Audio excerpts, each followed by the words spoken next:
America నుండి 2004లో మేము వస్తే నేను ఉద్యమంలో ఉన్నా, ఆయన వ్యాపారంలో ఉన్నాడు. ఇల్లు గడవాలి కదా, మీ లెక్క మంది మీద వాడు దోసుకోలే. నేను ఎప్పుడు మీ లెక్క నేను ఎవరిని వాడి వసూలు చేసుకొని ఉద్యమాలు నడపలేదు. సమయం సందర్భం వచ్చినప్పుడు నా నగలు కుదబెట్టి బతుకమ్మ చేసిన నేను. అందుకే ఇంత పౌరుషం నాకు. ఉద్యమంలో మీరు ఎవరెవరి దగ్గర దోసుకున్నారు, ఏ స్టూడియోల దగ్గర పోయి ధర్నాలు చేసి వాళ్ళతో కాంప్రమైజ్ అయినరు, అన్నీ తెలుసు సంగతులు. చెప్పలేదు, ఎందుకంటే సిగ్గుపోతుంది తెలంగాణ వాళ్ళదని. నవ్వేటోళ్ళ ముందట జారిపడొద్దు అన్నారు కాబట్టి చెప్పలేదు. మీరు ఊరికే తమాషాలు చేసి నాతో పెట్టుకుంటే మాత్రం మామూలు చిట్టాలేదు నా దగ్గర. ఇవాళ నేను ఫస్ట్ టీ న్యూస్కి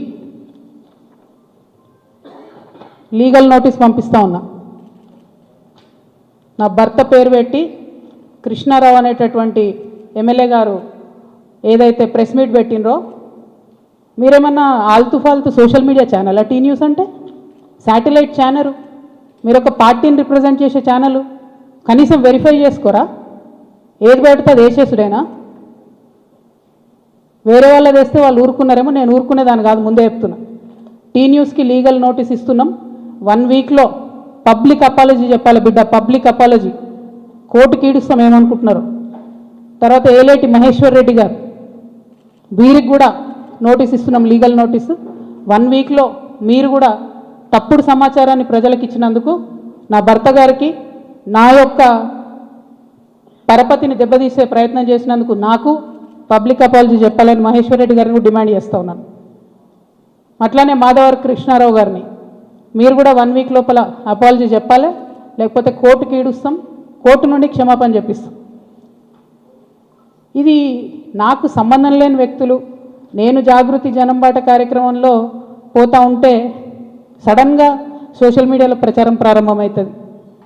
వెంటనే ఏలేటి మహేశ్వర్ రెడ్డి గారు బీజేపీ ఫ్లోర్ లీడర్, ఆయనకి ఏం పనో నాకు అర్థం కాదు, ఆయనకు నాతోనే ఉందో అర్థం కాదు, నన్నంటే పొలిటికల్గా ఆయనకి ఏం లాభం వస్తుందో నాకు అర్థం కాదు.